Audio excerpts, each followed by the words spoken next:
Hey everybody, I'd like to say thanks to all of my subscribers, everybody who subscribed, thank you very much. Any questions? Please feel free to ask them. We'll be on for a while here, see what kind of things are going on.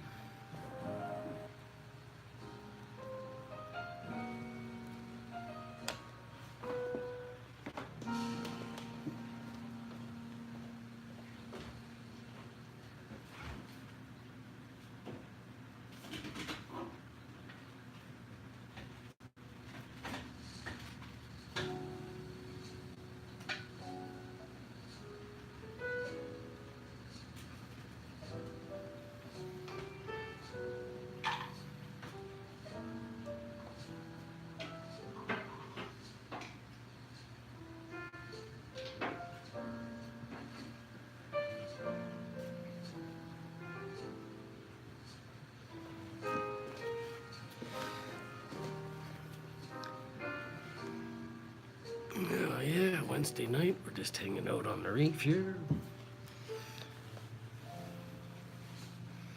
Probably feed the fish in a little bit. See if we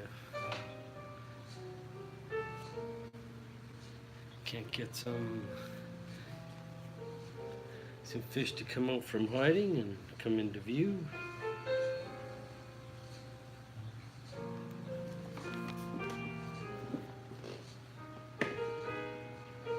Yeah, we got lots of things to talk about. Heck,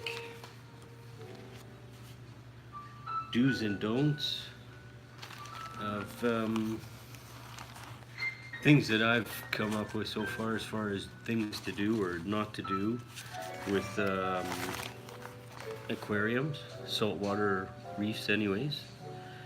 And I would say that my first big don't would be impulse buy. Do not impulse buy anything. And I would have to say the first do would be research everything. And that's some advice I could pass out there. I would say do quarantine your fish, your inverts, and your corals for long-term healthy creatures in your aquarium.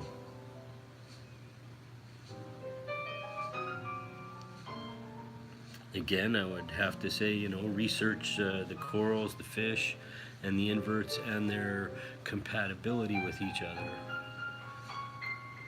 It's really not fun when you put an animal in your tank and you find out that because of an impulse buy or for whatever reason, lack of research was the main reason, I guess, it has a habit of snacking on a particular invert or bivalve or something that you have that once it snacks on it, it's no longer in your aquarium as something to look at and admire. I would say test your water regularly. Keep the water consistent and stable. The side effect of that, I believe, will be healthy and happy life in your aquarium.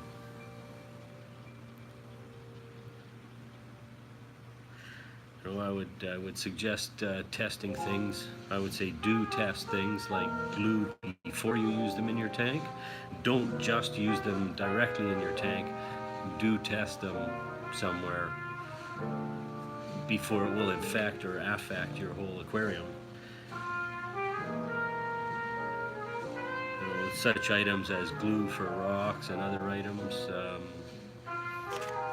definitely find out if they're compatible with your aquatic life.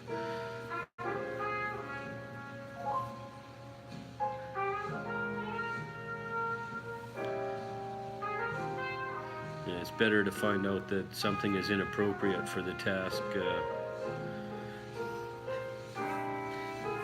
before you're committed to using it and you wind up with a big, big mess on your hands. Do observe your fish eating, and observe them for pleasure. Mostly observe them for pleasure, for your viewing enjoyment.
Hey, who's on tonight?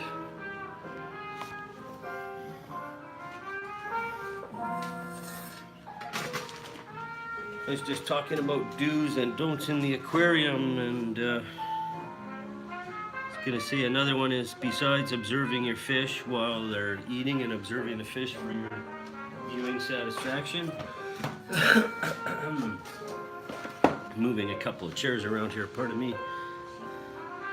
Do check the temperature with probes, controllers, and thermometers. Be as redundant as you can. Do be redundant with your systems on your aquarium.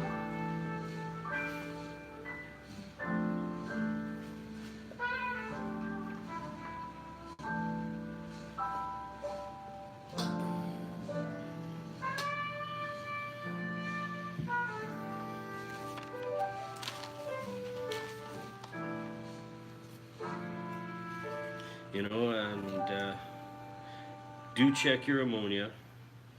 I use an ammonia badge. It's a simple visual quick check. I don't have to check crazy, try and match watercolors with some background. It's easy. It's a quick visual check. It's done. It's reliable. I also have a thermometer, so besides looking at the controller and the thermometer setting, I have another thermometer floating in the tank that I can look at. So there's redundancy there, at least in this aquarium. Do clean your glass. The more often you clean it, the easier it is. On this aquarium, I've got 2 of those mag floats. I have one to clean this side, and I have one on the other side of the aquarium to clean it. And I'm trying to remember the brand of the other 2 that I've got.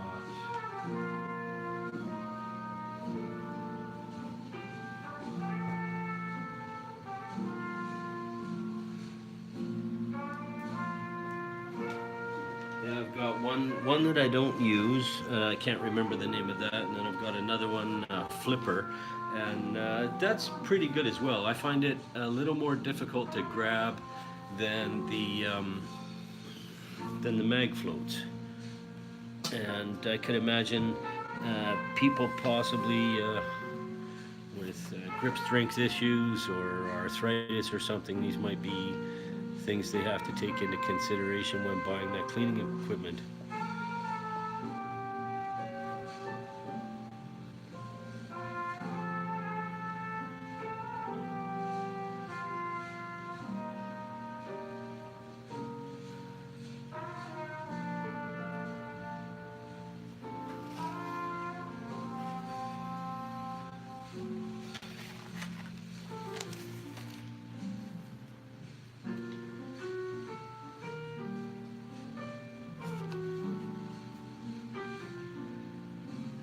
I would say do change the water as required or desired.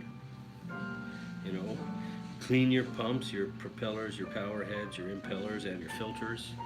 And if you're maintaining that constant water flow as the propellers get stuff built on them, or the impellers get stuff built up on them, algae and so forth, um, the performance of them slows down and lags. So it's just part of,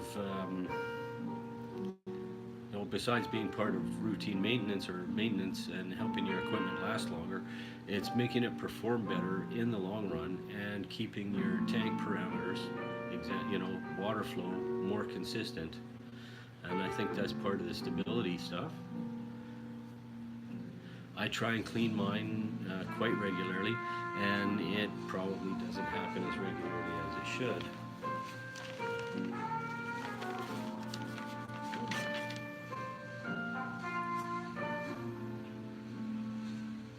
If anybody has any ideas on do's or don'ts, I'm sure there's lots that I've missed. If you have some, you feel free to leave them in the comments or mention them.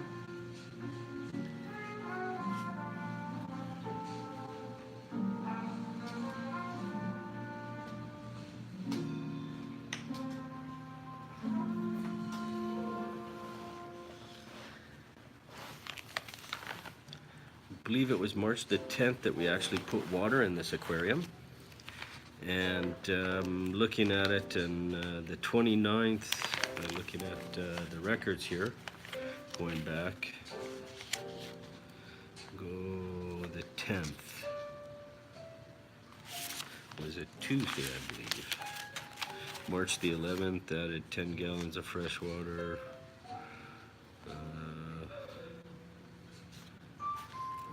Lots of micro bubbles. Added some rocks.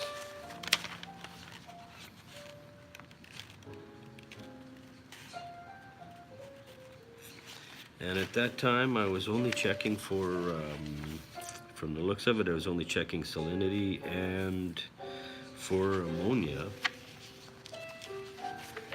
for the first while. When did we add fish here? Okay, we had hang tight on it.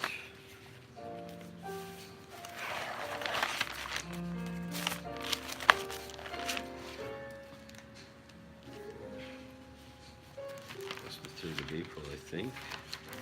Where are we going back here? The 21st of March.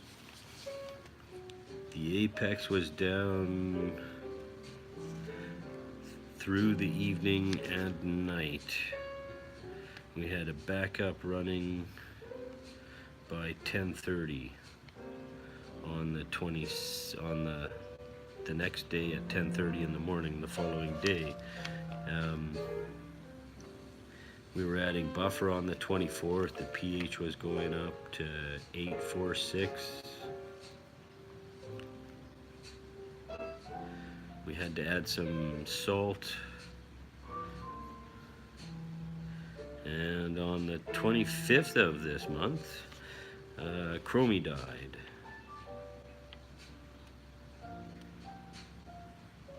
I suspect it was because the store we bought them at, pretty much anything we've ever bought from that store since and at that time had issues with certain diseases. Velvet is one of them, and uronemia, I think, is the other one, where the fish bleed internally. That was another one.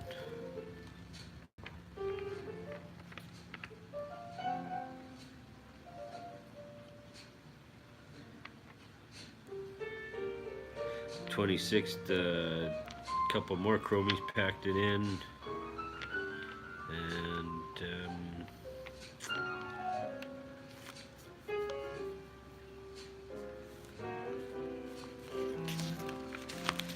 losing the paperwork here.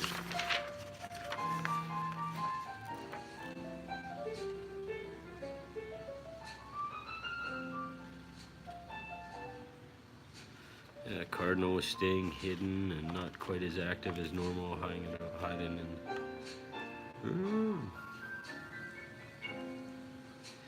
The clownfish improved.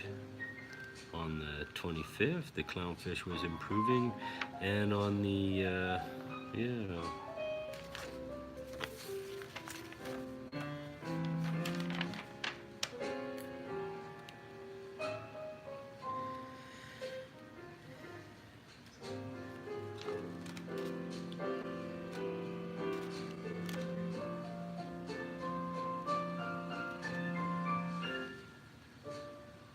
Fish were added on the 23rd of March. Big star there. The fish were added on the 23rd, and the Apex packed it in on the 21st. 24th we had to add some stuff, and on the 25th things started packing it in.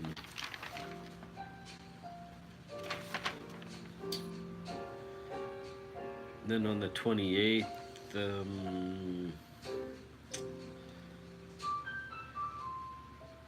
we moved an anemone out of a tank and into quarantine, and one of the clownfish had passed.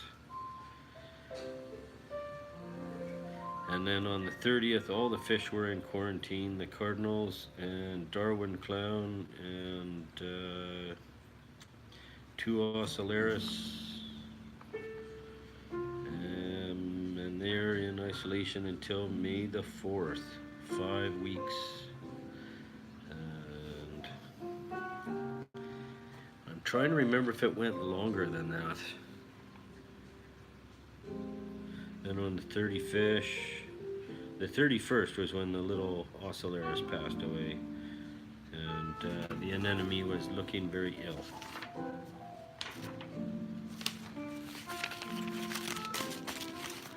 And it was that sort of thing that caused us to, right then we started quarantining everything. We separated the fish from the display tank.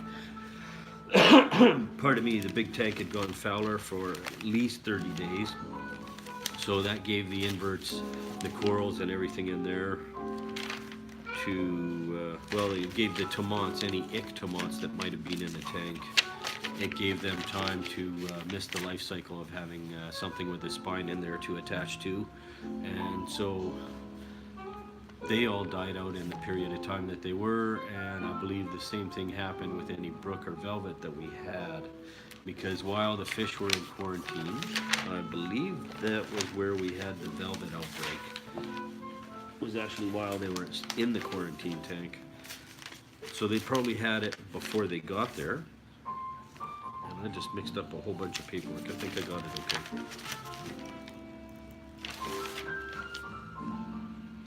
We were adding phytoplankton. Yeah. When did we add the skimmer?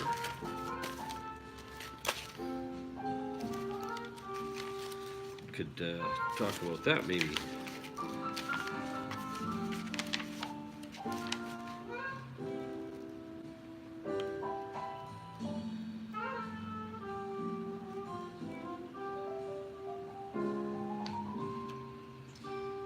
The temperature was almost stable by March the 11th.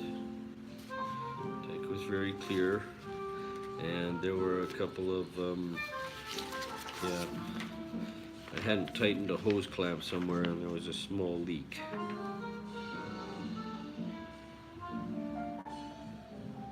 So it's been an exciting few years. The skimmer was put in on the 17th of March. That was it. So I could say some nice things about the skimmer. It's behaved pretty flawlessly once it was tuned in, once I figured out how to tune it in. Never came with an instruction manual, which I was kind of disappointed with that.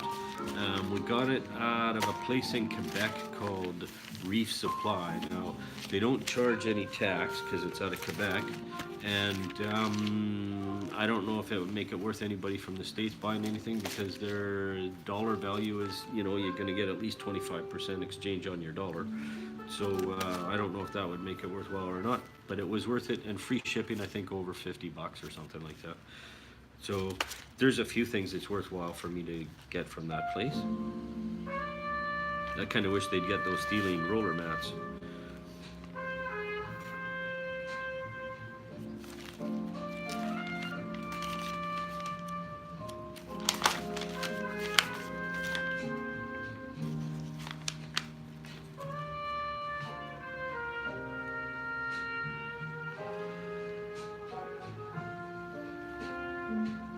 And at that time, at that time when all this was going on, I can say quite honestly that the calcium was not stable. It was I was trying to keep it stable. I was doing my best. It was at 450 to 320, and 440 to 380. The following day it would drop down to 380. It'd be 440 today. Tomorrow at this time it's at 380, and then it's at 440 and 380 and 360 and 380 and 360 and dropping, and I'm adding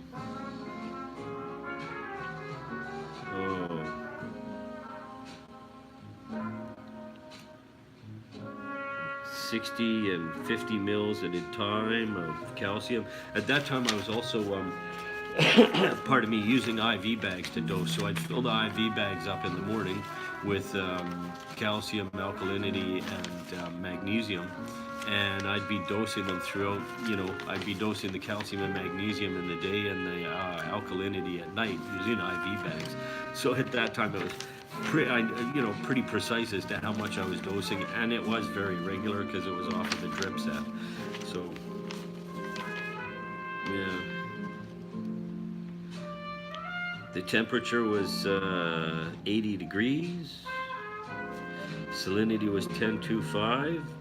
The alkalinity was 10.2 and 3.65 respectively.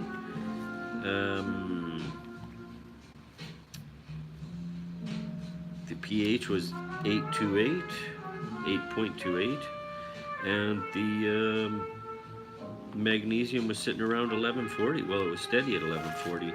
It was at 1140 for actually quite a while. It was pretty steady. It dropped down to 1110 and 1080, and then back up to 1140. I guess I was adjusting the dosing there. There's lots of notes here, and so many notes, and it's difficult to read them all.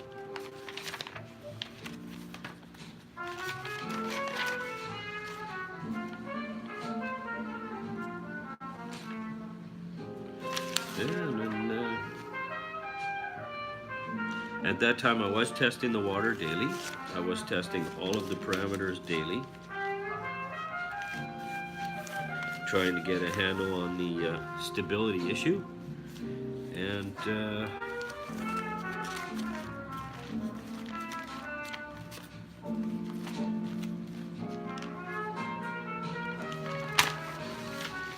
we were using filter socks at that time, I'm pretty sure. I was still working on the filtration system. It had come originally as a freshwater tank and had bio balls in the overflow, and the sump was just filled with them. And I was working with things like I just got the skimmer in and was figuring out how it worked still, I guess, at that time. Well, I know I was.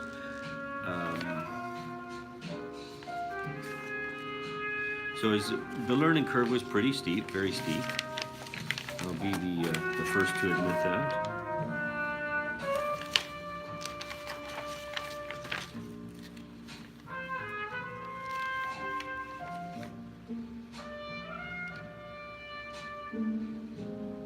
No, we were adding dendros and wow, there's a whole list. We had zoanthids in there then. Yeah, I remember those. Euphilia. There's a list of frog spawn and bubble coral, and this is the list of all the first corals that we actually bought. I should have found this list the other night when I did that video. Acan, Palithozoas.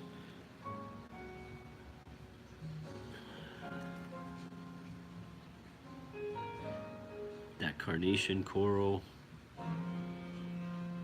Anemone, Kenya tree coral. They're long gone.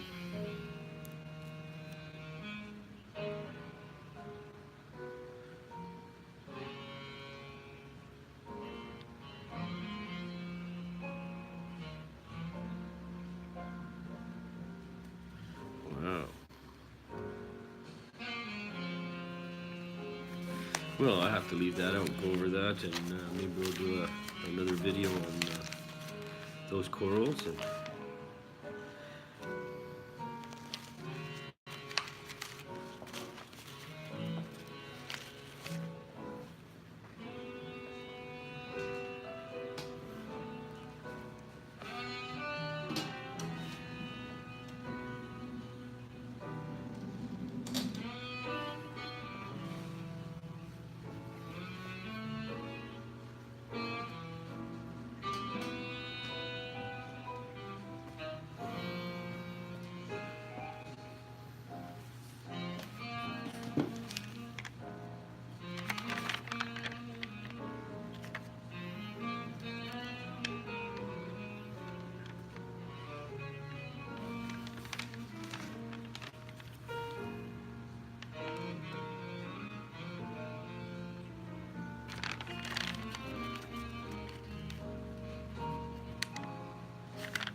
Yeah, it looks like it was towards the end of April, early May that I finally got the calcium stable and around 420 to 450 for any real period of time, and it was hovering between 420 and 450. It looks like for the month of May.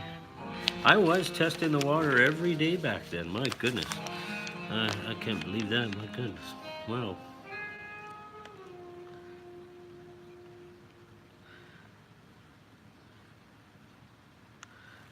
The KH and DKH had kind of stabilized at around 10.2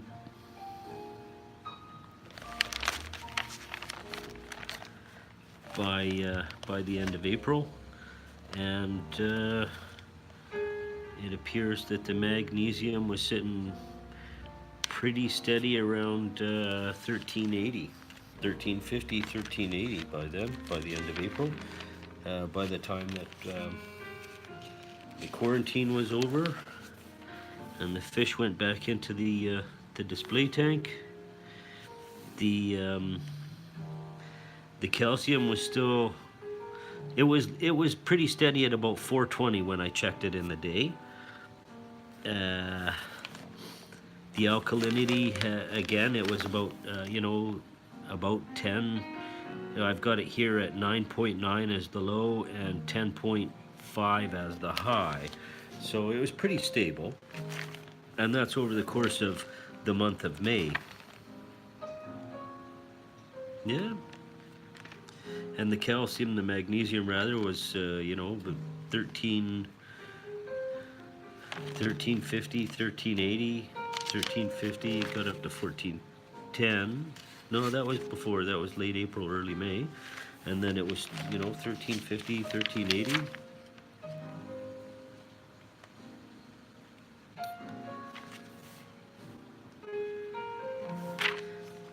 The pH was 8.28. Pretty stable, steady at 8.28 by that time.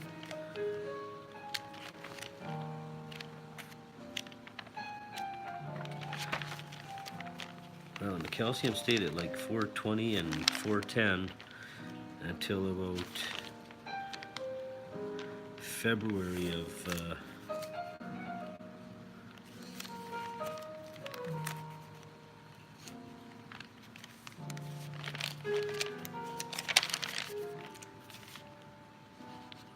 2017.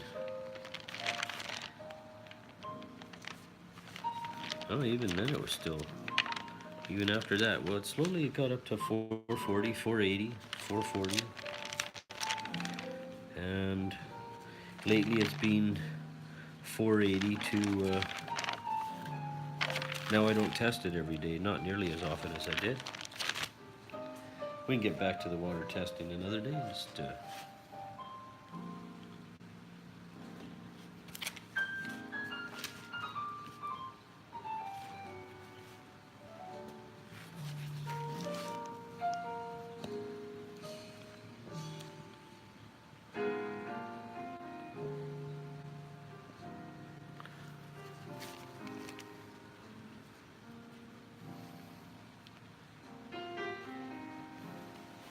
Again, thanks to everybody who's subscribed.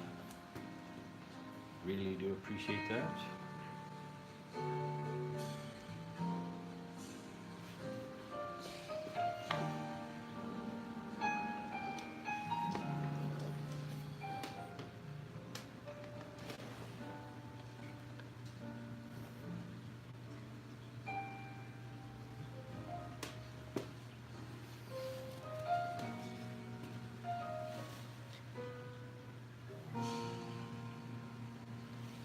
So the 31st of this month, Sunday, March the 31st, 2019, I'll be hosting a frag swap here.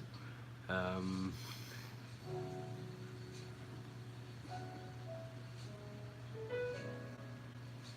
hopefully it's a reasonable turnout and everybody has a good time. I really don't know how many people to expect.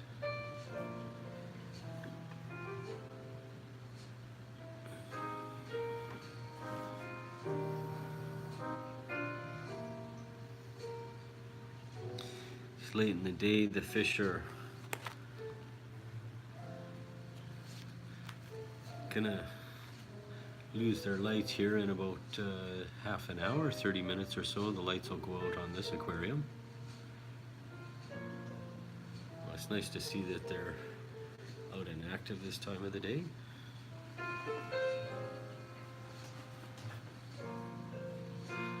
I do enjoy the scissor tails. They're out and they use up quite a bit of the water column once they get used to the aquarium, and they use quite a bit of it. I'd like to get a rabbit fish that would use up, I think 2 rabbit fish that would use up a certain part of the water column and make use of the entire length of the aquarium. I did have a really nice coral beauty angelfish in this tank. Unfortunately, it's gone to a more aggressive aquarium, a 95-gallon aquarium, and it was nice because it went through all the rock work and it was continuously going back and forth. Unfortunately, it was quite a bully of a fish, and it killed rabbit fish, fox face, and that was a nice fish too. It was doing really well, and then this thing, it just prevented it from eating. It was quite funny because the angelfish actually lived in this pile of rocks down here. And I kid you not, it was 8 months after we removed it from the aquarium before even the new fish, because we had added probably about 15 fish since we took that one out of this tank. And from this point of the aquarium on, over that way, no fish would venture for 8 months. It's only recently, in the last 3 months, that fish have actually ventured in there, and the cardinals are starting to make use of that rock pile, and actually the pajama cardinals and this ochre cardinal that's just coming into view now make use of that rock pile quite a bit during the day and hang out inside of it. At night, as I'm sure most of you are aware, those fish are very active, and we see their silhouettes as they, glide through the water back and forth. I do like the glass angelfish, the glass cardinals rather, are really interesting when the light hits them the right way. They're very plain, and I at first wasn't all keen on that, and then I saw them under the right lighting, I guess, and changed my mind. They've got some really nice colorations, and they're a nice looking fish. Unfortunately, we've only got one in this aquarium at this time. We may get another one. Looking at maybe getting a couple more firefish as well. I do like these purple firefish, and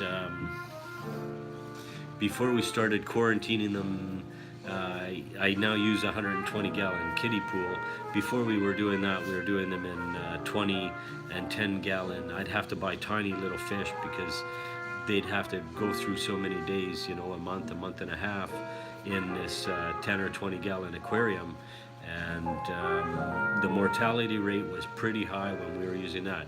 Since I've moved to the kiddie pool, the mortality rate has dropped hugely. We're now getting 90 to 95% of the fish through quarantine that we start with, which is a big difference from the opposite that we were seemed to be getting when we were using smaller tanks. And again, research is pretty important so that they all get along together. Unfortunately, you do get the occasional kind of a bully, but that can't be helped.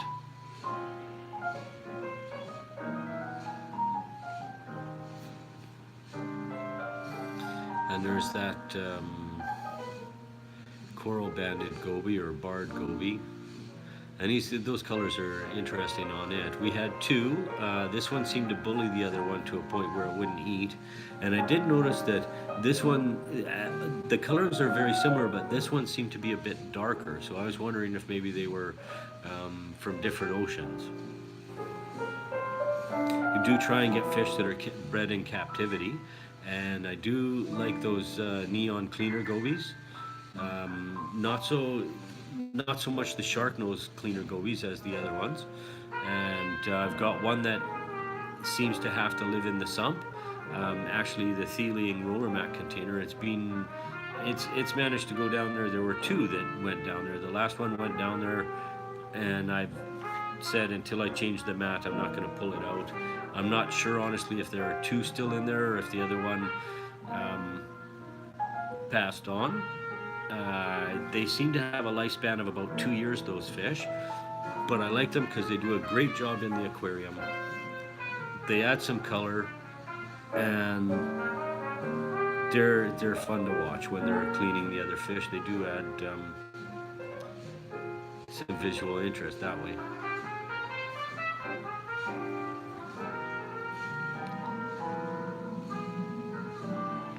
I do have two harlequin shrimp in quarantine tank right now. They've got 24 days left in their quarantine, and they will be coming into this aquarium to feed on these Astorina starfish, which have become a prominent issue. They've been in the aquarium. I'm not sure where they come from or how they got in it. Um, Something has been eating them, or they would have overrun the aquarium by now. I have noticed the starfish seem to be at this one end of the tank, and I don't know if it's coincidence, but the peppermint shrimp live at the other end of the tank. Um, the skunk cleaners live usually about the middle of the aquarium at about the 6 foot mark, and the red fire shrimp here, they live at this end. The peppermint shrimp in the night, I've seen them all over the aquarium and down at this end, mostly when it's dark out. But I look forward to getting those harlequin shrimp in, and as you can see, those Astorina starfish are all over the rockwork and becoming a big nuisance as the gyre pumps pick them up when they hit a certain cycle. The starfish come up off the sand or off of the glass, and then they float around and spin in a vortex and bump into corals, and it was time to get them out. Now I think there will be an ample supply of these starfish, and those harlequin shrimp will live in here hopefully for quite a while. If those, I'm hoping that there's a good supply of these shrimp in here that'll last them. If they keep reproducing, then maybe it'll be a great relationship, and we'll have those shrimp in this aquarium for a long time. If not, I have two starfish that will go in the 95-gallon tank, in the Fowler tank, and they will just live in there. And perhaps the harlequin shrimp, when they finish eating all of the, if they ever finish eating all of the Astorina starfish in this aquarium, they will get moved to the 95-gallon until I can find a more suitable place for them to be. If you have any ideas for corals that I might think of adding, I'd like to get more SPS. There's several that I have in mind.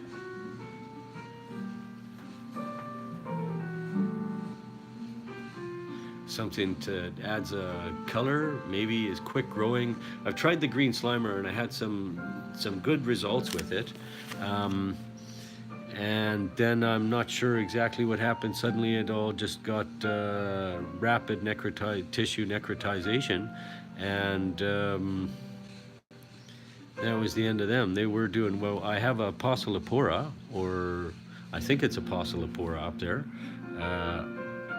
kind of right at the top of the screen, just to the right of that blastomusa there. I think it's a Wellesley's blasto, but the green and purple blasto, just to the right of that is the SPS I was talking about. I think it's a Poecilopora. It's got brown polyps, but the skeleton on it is kind of a yellow color. Well, it's definitely a yellow color.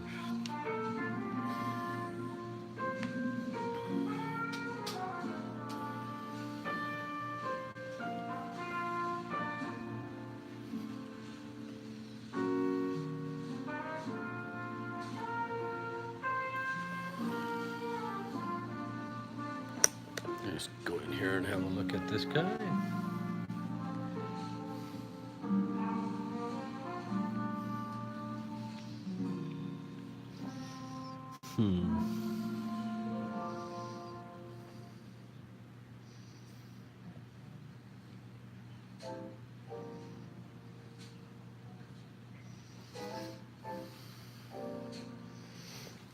these Asterina starfish. What a treat, eh? They will be for those harlequin shrimp. I understand that the harlequin shrimp only eat the feet of the starfish. And they will, if they get hungry enough, eat the feet off of sea urchins. So that is something, that's a caution and something to keep in mind and to watch.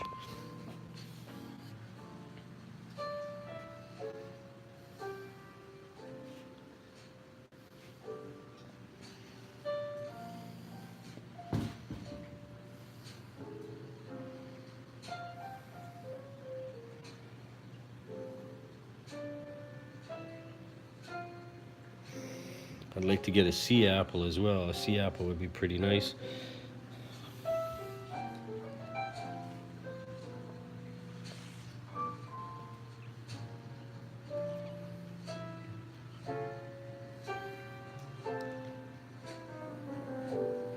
It's Lobophilia with a hitchhiker of some sort of a chalice or Montipora there on the bottom. That came on the same piece as the Lobophilia. I'm going to have to move that Lobo because I think there's some toxic warfare between that Nephthastria, I hope I pronounced the name and got it correct, and the Lobophilia. And I'm not sure the name of this chalice. I thought it was something else, and it's actually under different lights. This lighting really doesn't do it any justice. It's got some really nice, interesting greens, purples, yellows, oranges, and yeah, it's got some interesting textures and patterns there. And there's the Cinerea.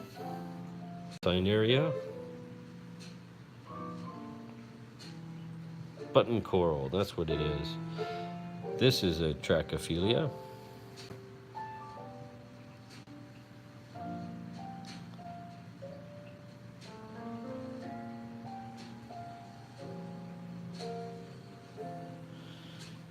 And some sponges.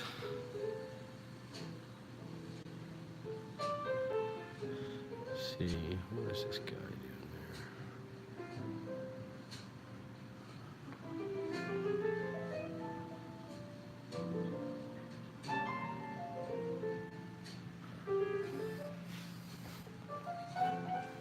Hey, who's online? I hope you're doing okay and having a great time.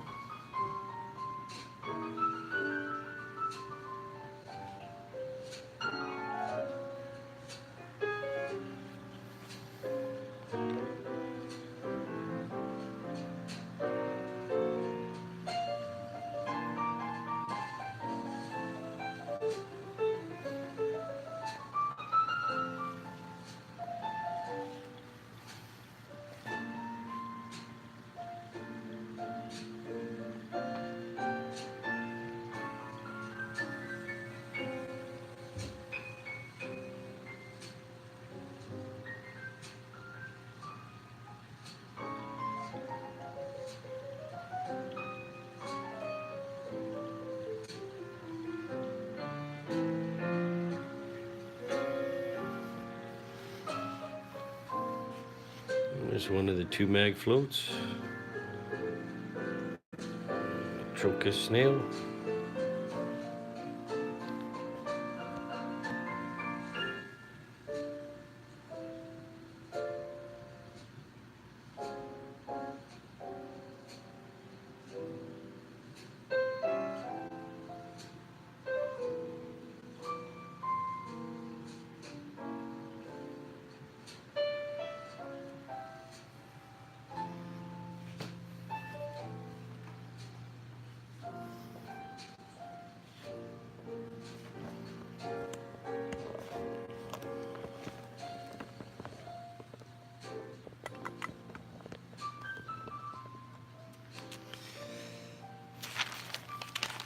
Yeah.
They've spawned and all the eggs have hatched. I think they hatched, it was almost 48 hours ago they were all gone.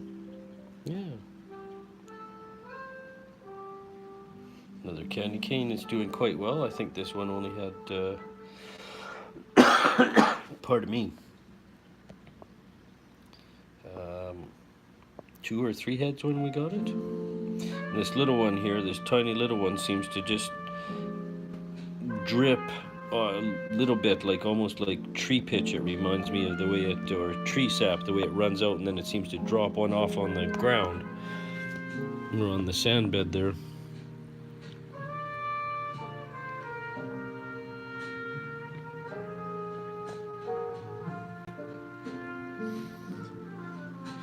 We got this little neon guy for free. The fish store was worried. Well, I don't know about worried. They said he wasn't going to last long or live long in their tank.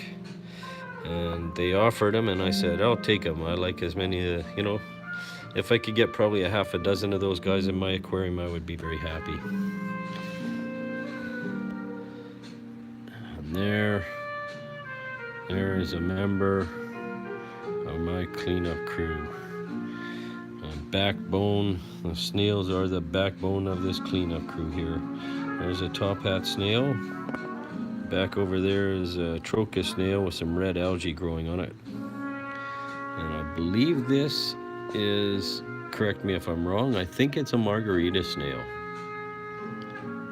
I did have some bumblebee snails, but they are no longer in this aquarium for some reason. I haven't seen one. I've seen the shells, but I haven't seen one moving or, you know, alive for quite some time.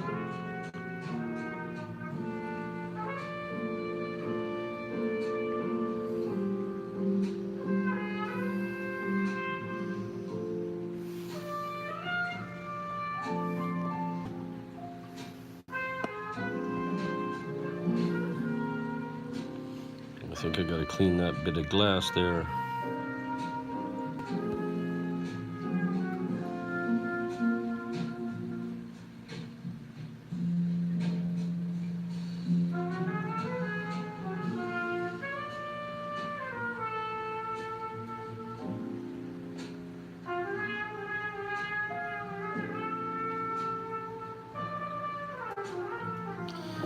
There's a nem, a green bubble tip anemone.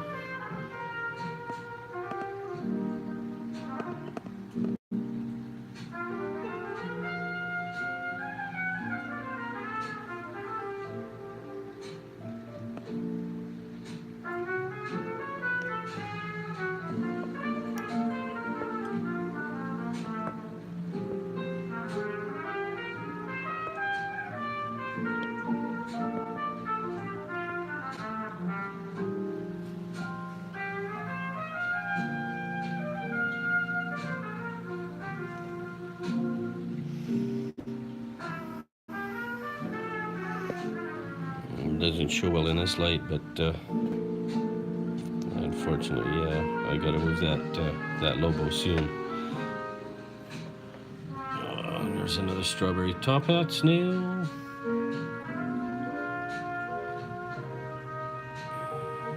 I'm not sure what the name of that zoanthid is.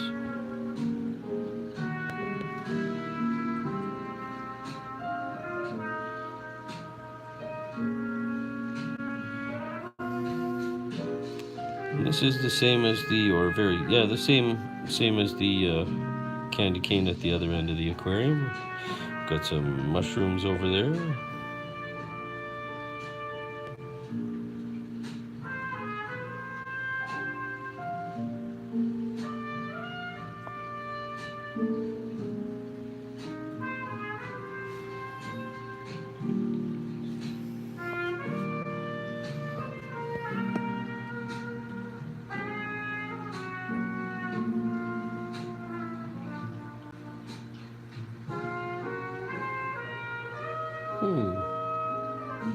It's all closed up. Usually he's out and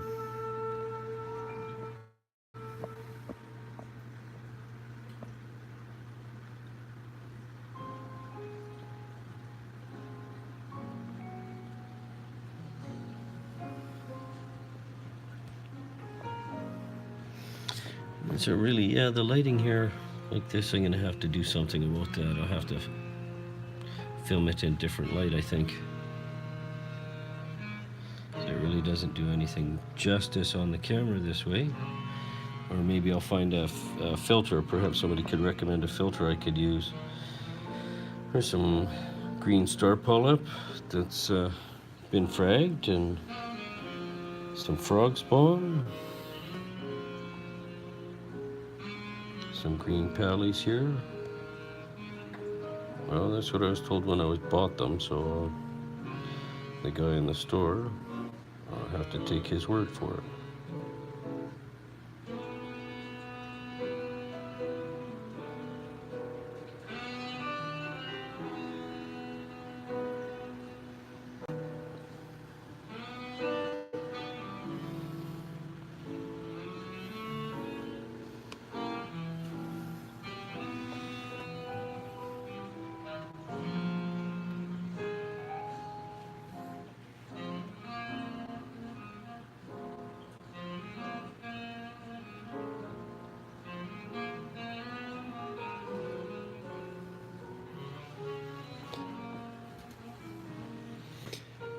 And there's an Asterius on the glass over there, looking for food. Here's our little buddy. The neon goby. I was really surprised at how fast these snails were when I first saw them. They are really quick when they are on the sand. My goodness. Yeah, they are fast.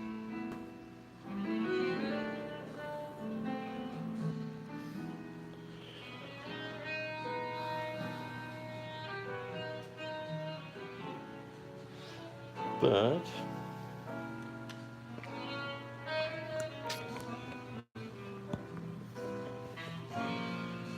I think the time has come. The walrus said to speak of many things. Actually, the time has come. The lights are going to turn out, and I hope you had as good a time relaxing on the reef as I do. Got to see a few highlights. Please like, share, and subscribe. Feel free to comment below. And I hope everybody is having as great a day on their reef as I'm having on mine.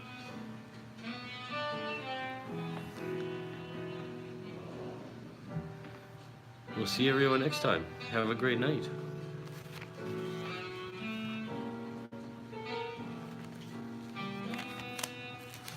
Thanks for joining us here.